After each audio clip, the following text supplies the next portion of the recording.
Muito bom dia, boa tarde, boa noite. Antes da gente começar, eu queria agradecer você. Esses dias eu trombei com um vídeo no Insta falando a timeline de um cristão 2018 no YouTube e tinha uns vídeos da galera toda que tava fazendo vídeo lá na época. E eu tava pensando, cara, faz muito tempo isso aqui tá rolando e tem muitos de vocês que estão aqui por muito tempo. E eu só queria parar pra agradecer vocês, não só pelo suporte e apoio ao canal, mas especialmente pela honra, né? Pra mim é uma honra, é um privilégio poder compartilhar com vocês da palavra de Deus. Eu sou completamente apaixonado por conversar sobre Jesus, é o que eu mais gosto de fazer, mergulhar na palavra de Deus e conversar sobre isso, e vocês me dão, né, o privilégio de fazer isso continuamente com irmãos que estão aí, né, ao redor do mundo, e é sempre uma grande alegria. Obrigado por estar aqui. Saiba que cada um desses vídeos eu tenho como privilégio. Dito isso, quarto e último capítulo de Colossenses. Esse é bom demais, mas foi rapidinho. A exortação, a oração e sabedoria.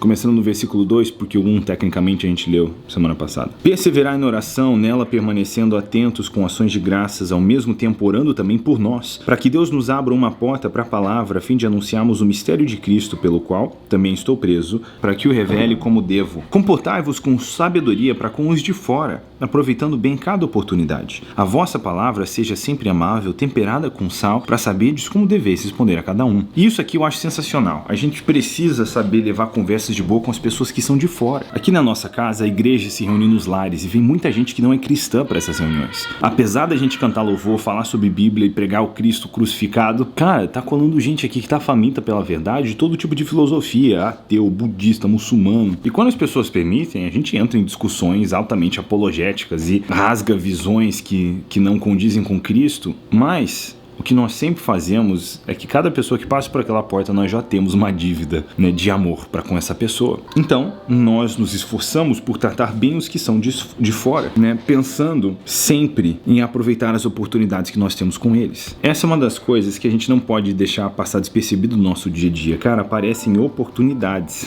Esses dias eu tava no Japão com o Luca, a Letícia e a Alicezinha, e quando a gente andava, né, por onde eles iam, a Alicinha roubava o coração de todo mundo, né? E mesmo a galera parando para falar das coisas mais triviais, o Lucas sempre aproveita para pregar o evangelho. Eu acho isso muito maneiro e me espelho muito nele, porque eu sou de uma natureza introvertida, mas inspiro nos meus irmãos que são corajosos a propagarem o evangelho e tenho buscado fazer o mesmo, aproveitar os ganchos e usar de toda boa oportunidade para pregar Cristo às pessoas. E nós não podemos nos tornar comunidades que são polarizadas num sentido ou outro. Por exemplo, eu vejo muitas igrejas que eles são muito bons para com os de fora. Eles são altamente tolerantes para aqueles que são de fora, mas eles não são misericordiosos para com outros cristãos. Eles condenam, batem e despedaçam o cristão que está no erro, quando essa própria atitude é errônea também. E muitas vezes vemos o contrário, vemos irmãos que passam muito pano para os que são de dentro, mas não são, né, misericordiosos e amáveis para os que são de fora.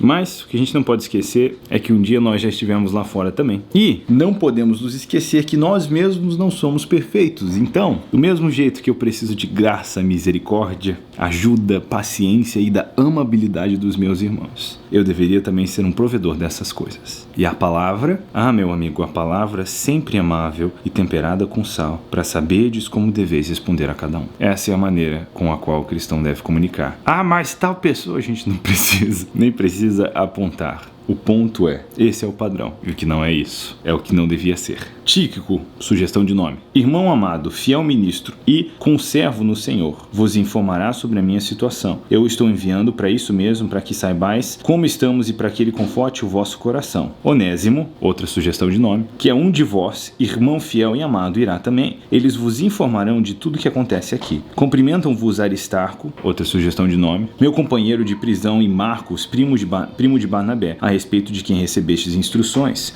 Se ele for até vós, recebei-o. E Jesus, chamado justo dentre a circuncisão. Esse aqui é outro Jesus.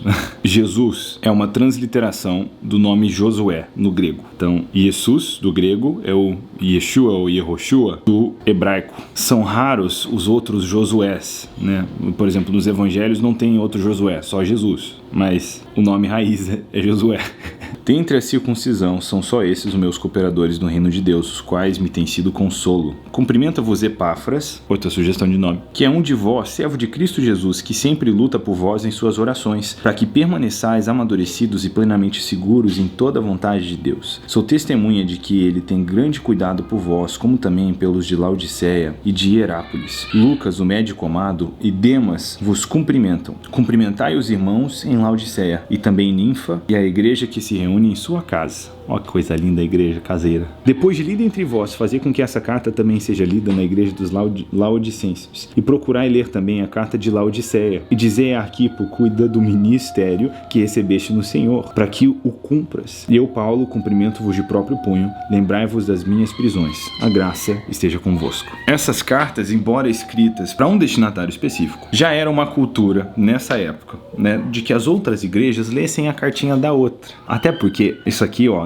a gente falou no começo da galera das antigas do canal. Quem tá aqui das antigas lembra disso aqui, que eu falava muito disso quando eu era mais novo. Aprenda com quem caiu e não caia para aprender. Quando a gente vê uma igreja que saiu do ponto tomando bronca, a gente, anota para não errar igual. Então, da mesma forma, não só eles continuaram isso por séculos, mas hoje também nós estamos lendo aqui essas cartinhas para que o nosso comportamento possa ser adequado nos conformes de Cristo, que é o cabeça da igreja, para que hajamos de uma maneira bíblica, porque o nosso rolê tem pauta, nós nos fundamentamos na palavra de Deus. Então, que assim seja e que a graça esteja convosco. Terminamos Colossenses, foi rápido demais, né? 4 capítulozinhos, mais 4 capítulos maravilhosos, e agora eu resgato aquela antiga pergunta que a gente estava fazendo no começo da série e parou de fazer por algum motivo. O motivo. Mas qual foi o momento de Colossenses que mais falou com você? Não só desse episódio, mas desses últimos 4, né? O que nessa epístola mexe com você? Quais são aprendizados profundos que você tem na vida? Porque é o seguinte, aqui nesses vídeos, né, a gente tem uma riqueza de uma comunidade muito top. Não estou falando só do Paulo e o Daniel Kundê, estou falando, né, de vários de vocês que sempre agregam valor nos comentários, trazem, né, opiniões riquíssimas. Inclusive, já teve vários vídeos que teve gente que discordou comigo com excelência. E é bem-vindo também, né? É bem-vindo. Desde que seja com amor e temperado, nós estamos juntos. Mas participe também, né, da comunidade, conversando sobre os vídeos, e é muito legal. Eu mesmo gosto de ler os comentários. Sei que tem vários de vocês que gostam de ler também. E aproveitar da riqueza que outros tornam disponível também. Dito isso, Deus abençoe e nos vemos na próxima epístola. Até a última carta.